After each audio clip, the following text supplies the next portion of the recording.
Ulrich, did you manage to get a game of golf? Yeah, great actually. La Romero golf course here is a fabulous golf course, so it was a great experience all over again. So I played it a few times, but every time I'm coming along, it's great. And it's quite a young golf course, isn't it, La Romero? It is, but it already is very mature. It has loads of trees, which on the newer golf courses here in the area don't find that much. But this is very kind of hilly. It has loads of trees. It has loads of difficult holes on it. So it's a real challenge, and every hole is a real challenge. Fantastic. Well, I too have had a lovely afternoon because I've been uncovering Pila de la Horadada, and I've actually lived here for quite a few years, and I had no idea just how much is here. The town is fantastic.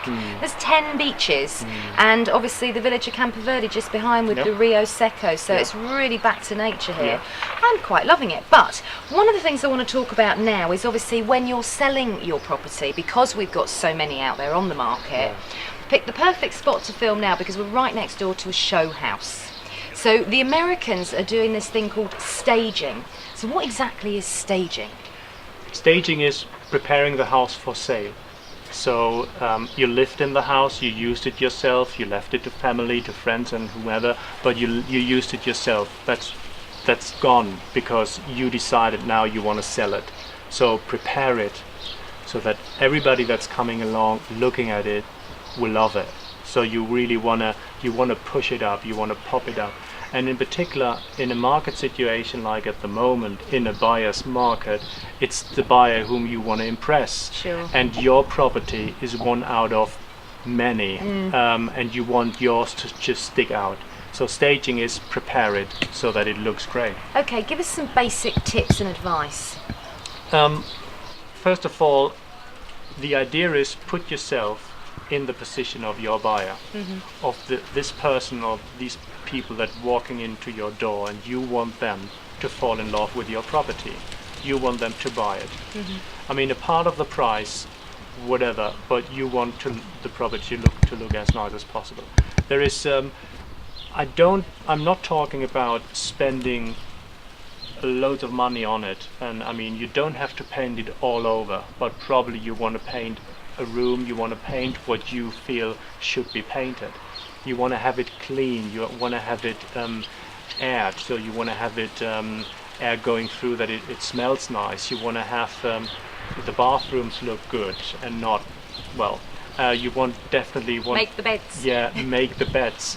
Things like that, you know, this is preparing it so that when somebody walks in, he can think himself living in that property. And sort of visualise himself in Yeah. it. Is it true, Ulrich, that you should declutter, depersonalise and neutralise a property? Yes, the person that walks in wants to see himself.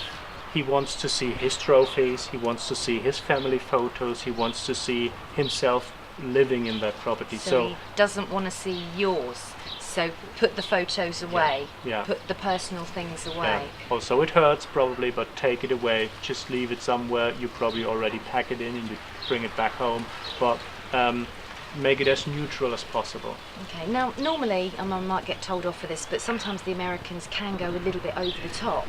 But so how far do you go with this? Just going back to sort of the painting thing, because you've decided you want to sell that property, so you may not really care about it anymore. Yeah. So how far should you go? Yeah. I mean, it's a question of budgeting. Obviously, you painting a room doesn't cost as much as painting the whole house. If the whole house needs to be painted, well, you probably want to do that. Painting is always something that immediately makes a huge difference. Right. You don't want to probably put a new worktop in the kitchen. You don't want to put just a new fridge in the kitchen because it probably increases the value of the property.